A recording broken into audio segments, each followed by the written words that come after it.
प्यारे दर्शकों, please video को 500 लाइक और कमेंट जरूर करें। देखते हैं इस बार हमें कितने लाइक्स मिलते हैं।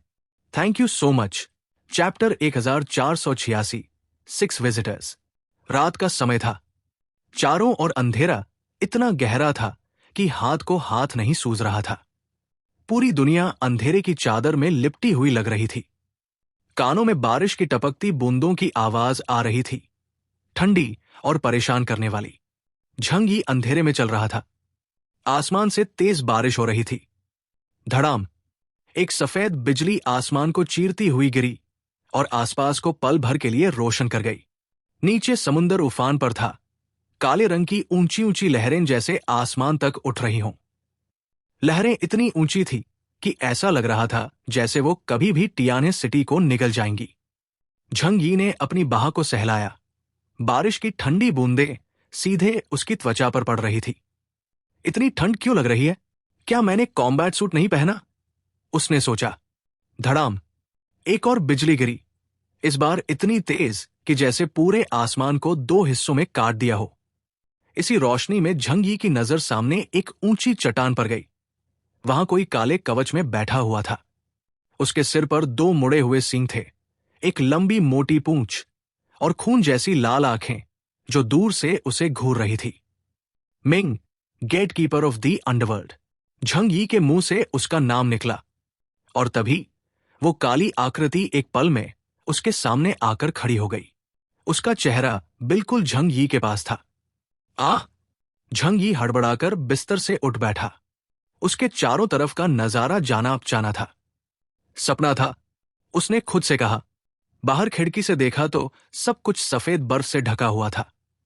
ये वो गहरा अंधेरा नहीं था जो उसने सपने में देखा था। पास से झूकिर की नींद भरी आवाज आई। जोंगी, क्या हुआ? कोई बुरा सपना देखा क्या? उसने अपनी आंखें मली और एक हाथ से झंगी का कंधा थाम लिया। रेशमी रजाई भी उसके खूबसूरत शरीर को ढक नहीं पा रही थी। झंगी ने कुछ गहरी सांसें ली और खुद को शांत किया। डेथ से पहले ड्रैगन किंग की कई बातों का मुझ पर बहुत असर पड़ा है। मैंने फिर से उस जिंगडो वाले को सपने में देखा। वो मुझे मारने आ रहा था। झूकिर चुप रही। फिर उसने झंगी को कसकर बाहों में भर लिया। सब ठीक होगा, हम और मजबूत बनेंगे। ईस्ट चाइना सी रीजन मिलिट्री हेडक्वार्टर्स। एक और बिजली गिरी और किंगलोंग अचानक बिस्तर से उठ बैठा। उसका बदन पसीने से भीगा था। सीना भारी सांसों से ऊपर नीचे हो रहा था। उसने अपना सीना छूकर देखा। दिल धड़क रहा था तो उसने राहत की सांस ली। वो खिड़की के पास गया जो समंदर की ओर खुलती थी। दूर समंदर की लहरें हल्के से उठ रही थी, लेकिन कुछ अजीब सा लगा, जैसे वहां कोई हलचल हो। क्या यह मामला अभी खत्म नहीं हुआ? उसने धीरे से कहा।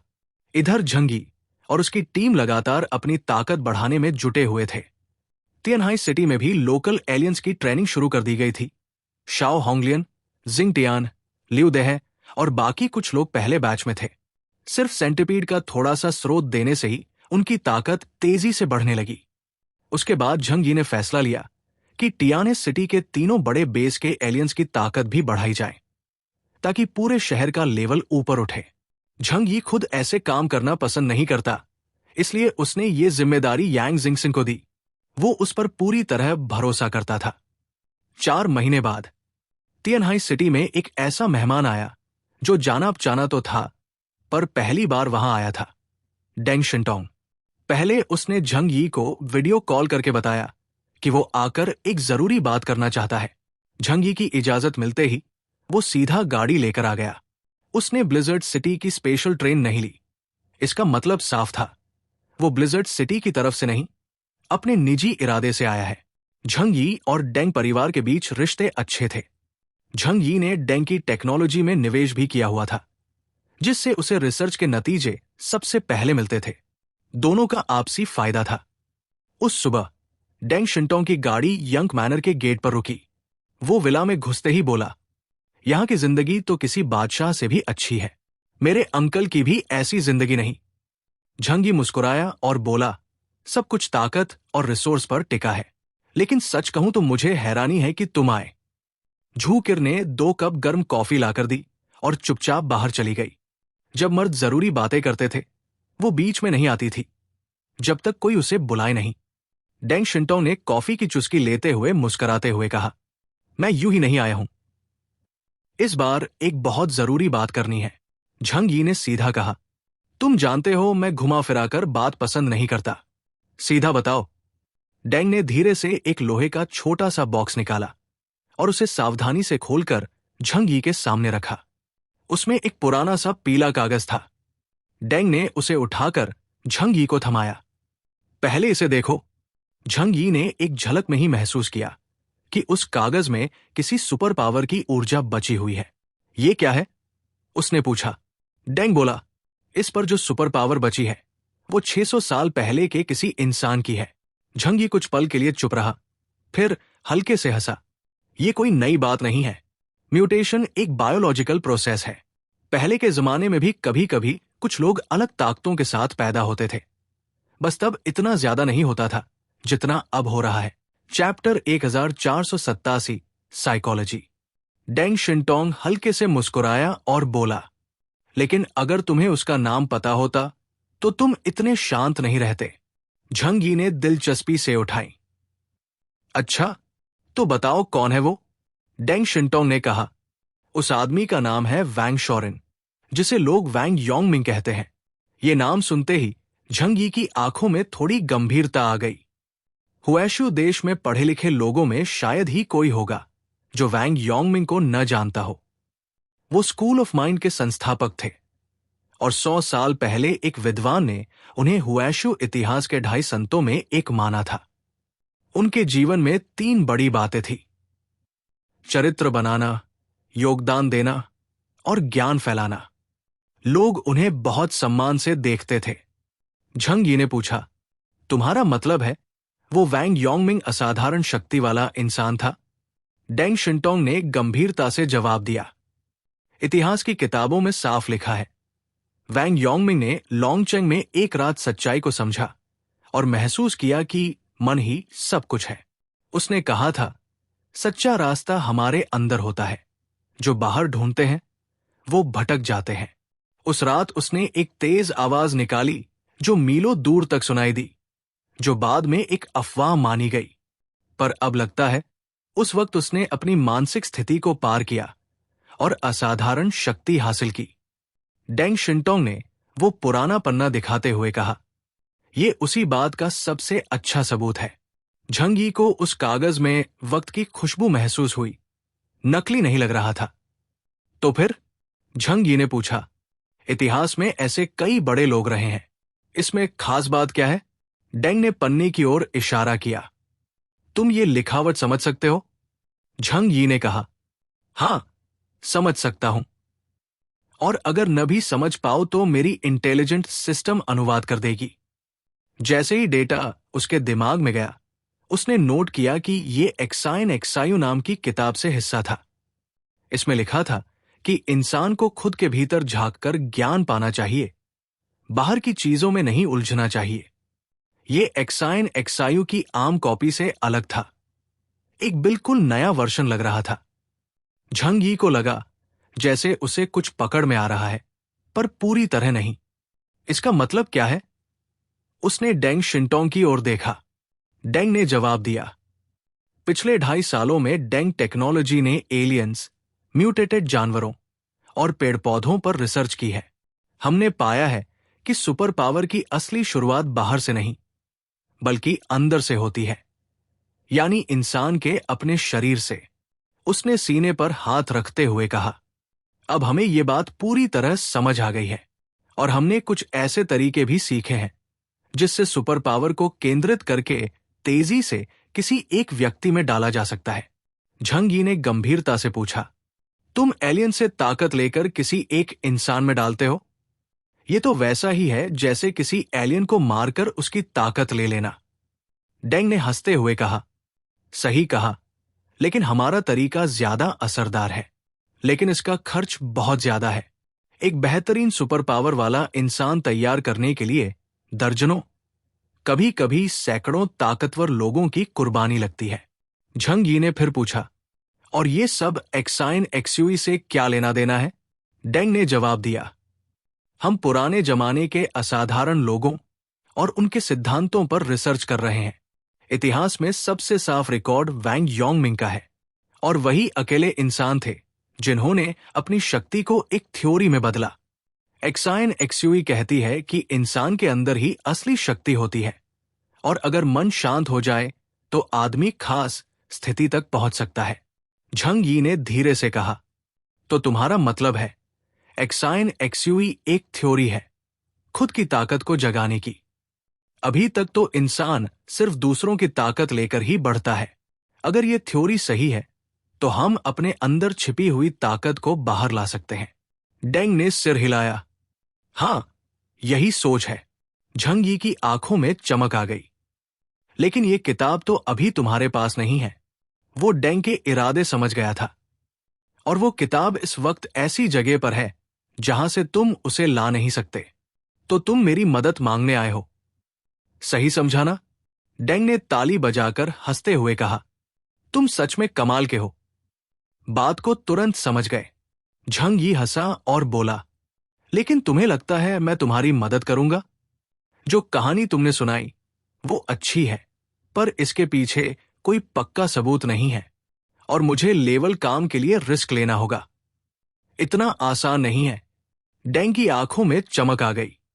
उसे पता था कि झंग यी ने मना नहीं किया, बस सोच रहा है।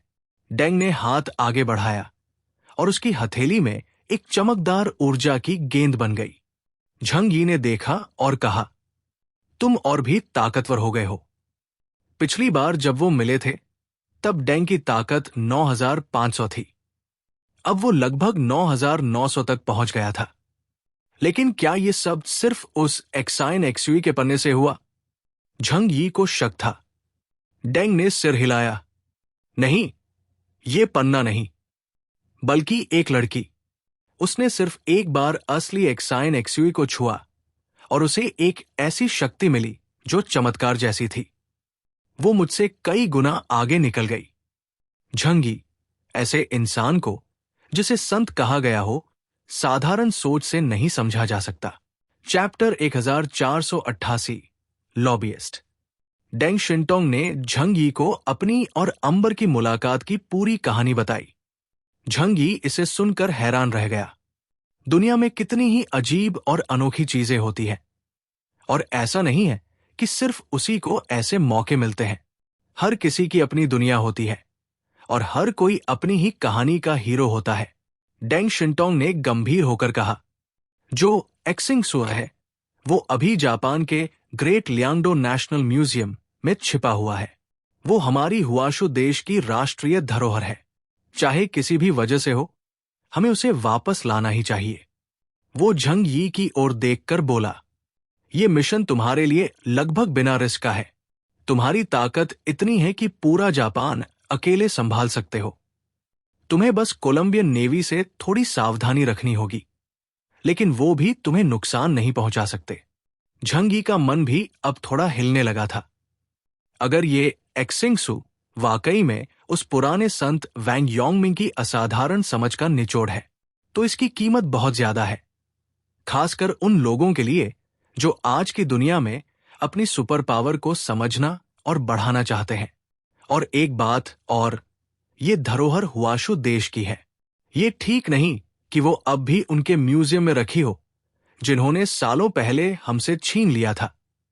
झंग यी ने अपने हाथों की उंगलियां रगड़ते हुए सोचा, अब समय है वो चीजें वापस लेने का जो हमारे पुरखों से छिनी गई थी। दुनिया में चाहे लोग कितने भी उदासीन दिखें, लेकिन हर इंसान के भीतर अपने देश के लिए एक छोटा सा गर्व जरूर होता है। उसने डेंग शिंटोंग की तरफ देखा और हल्की आंखें सिकोड़ते हुए बोला, मैं तुम्हारी बात पर यकीन नहीं करता, लेकिन मुझे पता है कि अगर तुमने धोखा देने की कोशिश की तो उसका अंजाम क्या होगा। इसलिए मैं इस मिशन में हिस्सा लेने के लिए तैयार हूं, लेकिन उम्मीद है कि तुम वाकई में किसी काम की चीज लाओगे। समझे? अब की झंग यी की ताकत ऐसी थी कि उसे कोई भी डराने वाला नहीं बचा था। पूरी दुनिया में शायद ही कोई इंसान हो जो उसे रोक पाए। डेंग शिंटोंग बहुत खुश हुआ और बोला, अगर मेरी बात गलत निकली तो मैं अपनी जान भी देने को तैयार हूं। और अपनी सच्चाई दिखाने के लिए मैं एक छोटा सा गिफ्ट भी लाया हूं। उसने एक चांदी जैसा मेटल का छोटा बॉक्स निकाला और झंग यी को थमाया। ये डेंग टेक्नोलॉजी की नई खोज है। इससे लोग अपनी ताकत बढ़ा सकते हैं और लिमिट के पार जा सकते हैं, खासकर वो लोग जिनका सुपर पावर इंडेक्स 9500 से कम है। झंग यी के चेहरे पर हल्की चमक आ गई। उसने मुस्कुराते हुए बॉक्स ले लिया और कहा, यह तो वाकई काम की चीज है। फैटी सू और अंकल वायु जैसे लोग जिनकी बेसिक टैलेंट थोड़ी कम है, उनके लिए यह काफी फायदेमंद होगा। अब तक झंग यी के पास ऐसा कोई रास्ता नहीं था जिससे इनकी ताकत 9500 से ऊपर ले जा सके। सोर्स ऑफ गॉड के टुकड़े तो थे, पर वो बहुत कीमती और मुश्किल से मिलने वाले थे। अब यह दवा एक अच्छा ऑप्शन था। उसने डेंग से कहा, मिशन का पूरा प्लान बना लो और मुझे भेज देना। कब चलना है और कैसे करना है, ये सब तुम्हारे ऊपर है। मैं बस अपना काम करूंगा। डेंग शिंटोंग ने सिर हिलाया। बिल्कुल, मैं सब तैयार करूंगा और सही वक्त पर जानकारी भेज दूंगा। झंग यी ने उसे लंच के लिए रोका, लेकिन डेंग ने हाथ जोड़कर मना कर दिया। मुझे जल्दी लौटना है। जितनी देर वो किताब जापानियों के पास रहेगी, उतना ही खतरा बढ़ता रहेगा। अगर किसी ने उसकी असली कीमत पहचान ली, तो हमारे लिए मुश्किल हो जाएगी। झंग यी ने उसे विदा किया और फिर अपने दोस्तों को इस मिशन के बारे में बताया। अंकल यी सबसे पहले उत्तेजित हुआ।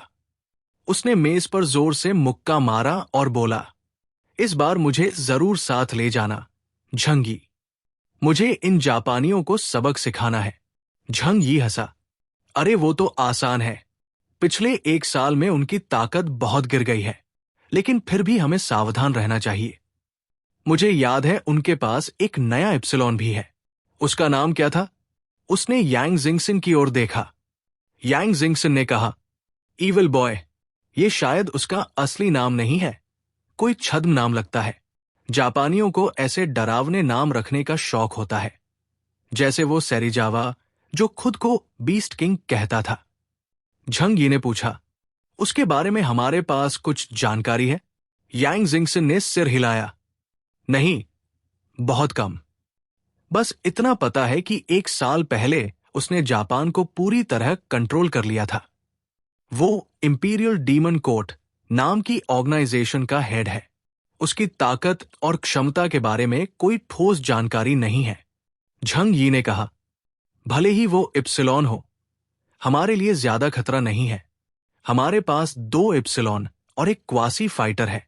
वो पीछे सोफे पर टिक गया और बोला, अब जो टीम मेरे पास है, वो दुनिया की सबसे ताकतवर टीमों में से एक है। मैं खुद 20,000 पॉइंट वाला ब्लैक चैरियट हूं, और ऐसी ताकत वाले इंसान बहुत कम है। पूरी बात सुनने के बाद सबको लगने लगा कि जापान का ये ट्रिप आसान होगा, लेकिन झंग यी हमेशा की तरह सतर्क था। उसने मुख्य लड़ाकू टीम को साथ ले जाने का फैसला किया। फ्रॉग घर पर सुरक्षा के लिए रुक गया और झंग यी अपने साथ लाइंग वायु, यांग जिंगसिन, झूकुर, मुयन, हुआ, अंकल वायु और फैटी सू को जापान ले गया। यांग एक्साइए, झू जैमे और लियू कुरान को उसने घर पर ही रहने को कहा। जो लड़की वो नैश देश से लाया था, वो भी अब घर पर थी। बाकी लोग उसकी देखभाल कर सकते थे और उसे इंसानी भाषा भी सिखा सकते थे। Chapter 1489, arrival in Edo. Zhang Yi ने अपनी टीम की पूरी तैयारी कर ली थी और कुछ ही दिनों में डेंग शिंटोंग ने सारा इंटेलिजेंस और मिशन प्लान भेज दिया। इस मिशन में सबसे बड़ा खतरा नियोन यानी जापान की स्थानीय ताकत नहीं, बल्कि कोलंबियन नेवी थी। मौजूदा जानकारी के मुताबिक कोलंबियन नेवी के पास अब एक इप्सिलॉन क्लास एलियन भी था। वो जो पहले बिली द किड के नाम से जाना जाता था, अब उसे पेनेट्रेटर कहा जाता है। जोंग यी को अब भी उसकी ताकत याद थी।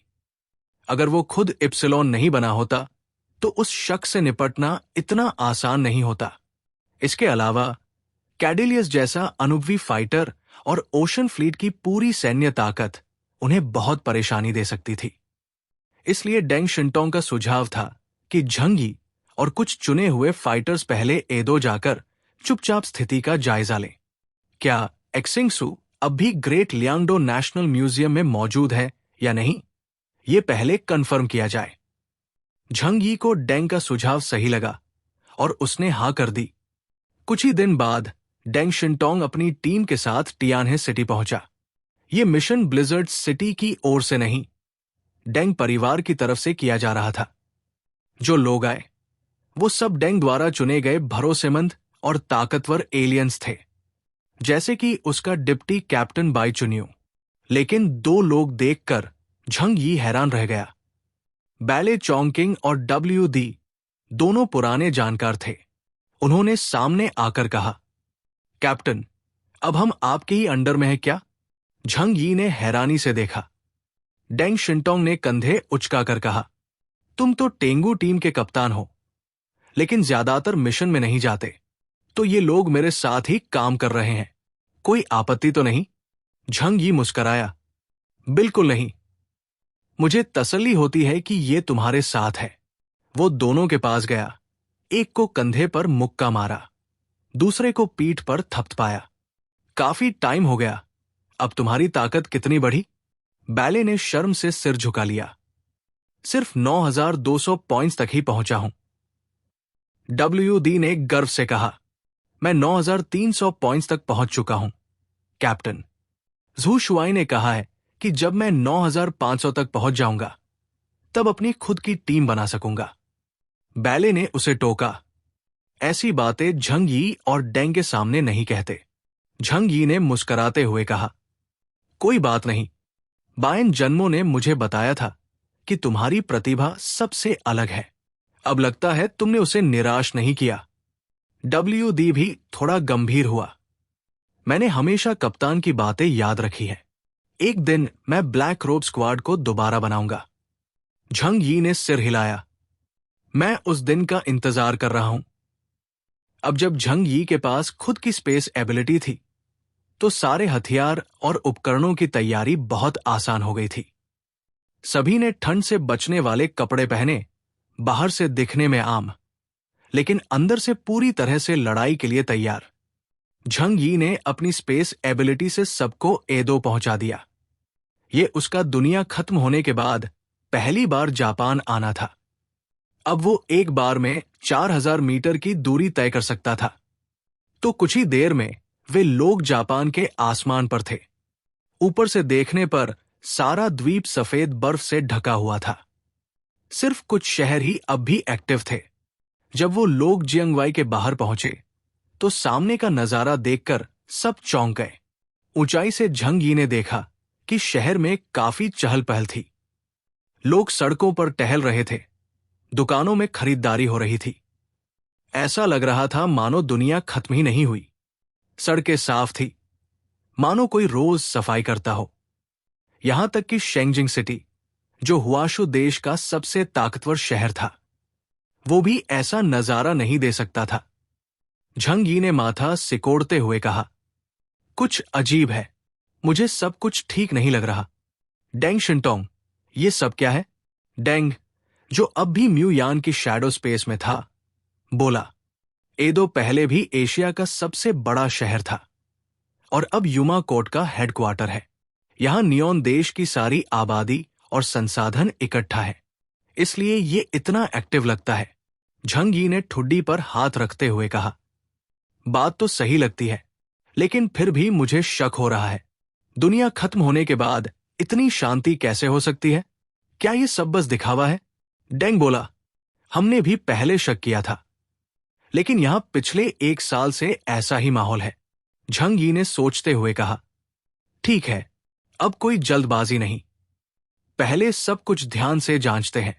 वो कुछ और शटल्स के बाद एदो कैसल पहुंचा। म्यूयान की छाया दीवार पर फैली और बाकी सब बाहर आ गए।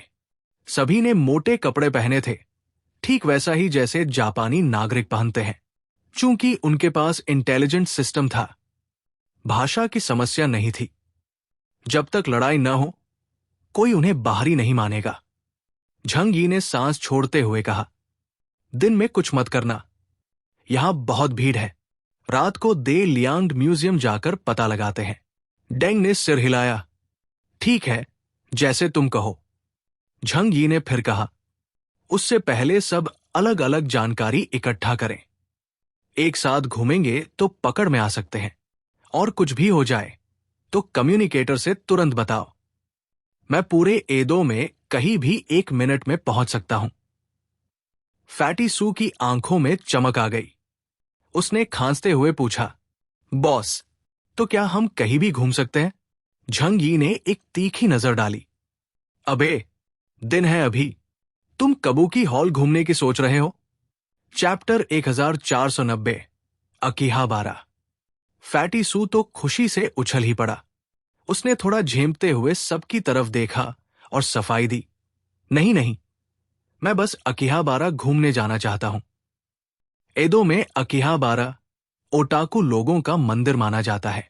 एक सच्चे ओटाकू के तौर पर फैटी सू को दुनिया के अंत के बाद भी अगर ये जगह देखने का मौका मिले तो भला कैसे छोड़ता।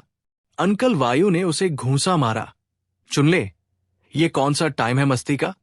हम यहां काम से आए हैं, थोड़ा सीरियस रहो। फैटी सू ने सिर झुका लिया, जैसे कोई बच्चा डांट खा गया हो। डेंग शिंटोंग मुस्कराया और बोला, अरे कोई बात नहीं, मुझे ग्रेट लियांडो म्यूजियम की ज्यादा जानकारी है, मैं अपनी टीम को वहां ले जाता हूं। सब लोग अलग अलग इलाकों में जाकर एदो की जानकारी इकट्ठा करें। अकीहाबारा भी एक बहुत भीड़ भाड़ वाला इलाका है, वहां भी कुछ न कुछ पता चल सकता है। झंग यी ने बाजू पर हाथ बांधते हुए कहा, फिर तो तुम्हारे कहे हिसाब से कबूकी हॉल भी जाना चाहिए, आखिर वहां भी भीड़ होती है। डेंग शिंटोंग हंस पड़ा, वो सब शाम के लिए रहने दो। आखिरकार झंग यी ने सबको टीमों में बांट दिया। वो खुद झू कुआ और यांग जिंगसिन के साथ था। फैटी सू की टीम में अंकल वायु और हुआ थे। लाइंग वायु और म्यू यान साथ थे, और डेंग शिंटोंग अपनी टीम के 4 लोगों के साथ। चारों टीमें एदो के अलग अलग हिस्सों की तरफ रवाना हो गई। झू कुआ और यांग जिंगसिन दोनों ने मोटे गर्म कपड़े और डियर स्किन बूट्स पहने थे। उनके चेहरे का बस थोड़ा सा हिस्सा दिख रहा था। वे दोनों झंग यी के बाइंदाए लगी थी, जैसे कोई खुशहाल 3 लोगों का परिवार हो। एदो की साफ सड़कों पर चलते हुए सड़क के दोनों ओर दुकानें भी खुली थी। कांच की मोटी दीवारों के पीछे से लाइट आ रही थी, और दरवाजे पर खड़ी साइनबोर्ड गर्ल्स मुस्कुराकर ग्राहकों को बुला रही थी। लग नहीं रहा था कि ये वही दुनिया है जो तबाही से गुजरी है, बल्कि ऐसा लग रहा था जैसे कोई ठंडी दोपहर हो किसी आम दिन की। झू कुआ ने मुस्कुराकर कहा, कितना अच्छा है ये सब, ऐसा लगता है जैसे कभी दुनिया का अंत हुआ ही नहीं। फिर उसने झंग यी का हाथ पकड़ा और कहा, झंग यी, एक दिन हम टियाने सिटी को भी फिर से बसाएंगे। क्या तुम नहीं चाहते कि सब कुछ फिर से पहले जैसा हो जाए? झंग यी कुछ कह पाता उससे पहले ही यांग जिंगसिन बोली, अभी तो मुमकिन नहीं है। टियाने सिटी में मुश्किल से 10,000 लोग हैं। वो शहर पहले बहुत तबाह हो चुका है। हाँ, अगर उसका 1/30 हिस्सा भी दोबारा बनाया जाए तो ज्यादा ठीक रहेगा। झंग यी ने इस बात का जवाब नहीं दिया। वो आसपास के माहौल को गौर से देख रहा था। हर दुकान, हर आदमी, हर साइनबोर्ड। दुनिया के अंत के बाद क्या वाकई इतना सब कुछ फिर से खड़ा हो सकता है? चलते चलते कब वक्त निकल गया पता ही नहीं चला। तीनों को लगने लगा जैसे किसी और ही दुनिया में आ गए हों। शुरुआत में तो झंग यी को लगा, कहीं ये सब कोई इल्यूजन तो नहीं, या शायद ये लोग असली नहीं, मशीन या पपेट हो। लेकिन पास जाकर देखा तो सब इंसान ही थे। इसका मतलब एदो ने वाकई इंसानी समाज को फिर से पटरी पर लाकर दिखाया था, और वो भी ब्लिजर्ड सिटी और शेंगजिंग सिटी से बेहतर। इन्होंने ये सब कैसे किया? मुझे ये सीखना है, झंग यी ने मुस्कुराकर कहा। यहां का माहौल तो इंसानियत का चमत्कार लगता है। चलते चलते वे लोग एक ऐसी जगह आ गए जहां रोशनी बहुत थी। दिन के वक्त भी वहां की ऊंची इमारतों पर रंग बिरंगे नियॉन लाइट्स लगी थी। ऊपर देखा तो वहां मैजिकल गर्ल्स के वीडियो, गर्ल गेम के ट्रेलर और मेड कैफे के ऐड चल रहे थे। एक मेड उनके पास आई और मुस्कुराकर बोली, सर, मैम, स्वागत है लव हाउस में। आज हमारी अंडरग्राउंड आइडल्स का परफॉर्मेंस है। झंग यी ने अनजाने में ही वो फ्लायर ले लिया। फिर महसूस किया कि वे अकिहाबारा में हैं। कॉमिक्स, गेम्स और ओटाकू कल्चर का गढ़। चारों तरफ भीड़, चमकती लाइट्स, बैकपैक लटकाए लोग। कहीं कॉमिक शॉप, कहीं गेम सेंटर, सब तरफ रौनक ही रौनक। पास ही एक बच्ची अपने पापा से बोली, पापा, चलो ना उस लव हाउस में। बाप बेटी दोनों खुश दिख रहे थे। दूसरी ओर एक महिला जो पारंपरिक कपड़ों में थी, एक सेकंड हैंड शॉप से बाहर आई। पीछे उसका बेटा और दुकान वाला भी उसे आदर से विदा कर रहा था। झंग यी ने देखा, फिर अपने हाथ में पकड़ी मेड कैफे की ब्रोशर को कसकर पकड़ा। तभी एम्बुलेंस की आवाज आई। कहीं एक्सीडेंट हुआ था। कुछ लड़के घायल को सड़क किनारे लाकर फर्स्ट एड दे रहे थे। डॉक्टर भागते हुए आया और बोला, नानसे, जल्दी ऑक्सीजन लाओ। हां, डॉक्टर हिरासाका। झंग यी की भौहें सिकुड़ गई। उसे सब कुछ बहुत सामान्य लग रहा था, बल्कि ज्यादा ही सामान्य। उसने झू कुआ और यांग जिंगसिन से कहा, चलो इस शो को देखते हैं। दोनों थोड़ी चौंकी। उन्हें उम्मीद नहीं थी कि झंग यी को ऐसा शौक होगा। लेकिन जब अकिहाबारा तक आए हैं तो उसकी स्थानीय संस्कृति को महसूस करना भी जरूरी था। तीनों ने मेड का पीछा किया और कैफे में दाखिल हुए। अंदर पहले से ही कई लोग थे। कुछ के सिर पर पट्टियां बंधी थी, कुछ के हाथ में लाइट स्टिक्स और आइडल पोस्टर्स थे। सब एक्साइटेड दिख रहे थे। उन्हें पीछे की एक टेबल दी गई। मेड ने मुस्कुराकर मेन्यू दिया, जिसके दाम देखकर कोई भी चौंक जाए। एक आम heart shaped omelette rice 1 lakh yen में, पर पैसा कोई दिक्कत नहीं थी। नियॉन अब भी अपनी नेशनल बैंक की ई मुद्रा चला रहा था। डेंग शिंटोंग ने सबके अकाउंट में पहले ही 1 अरब युआन डलवा दिए थे। बस ध्यान न खिंचे इसलिए झंग यी ने कुछ महंगे लेकिन सीमित चीजें मंगवाई।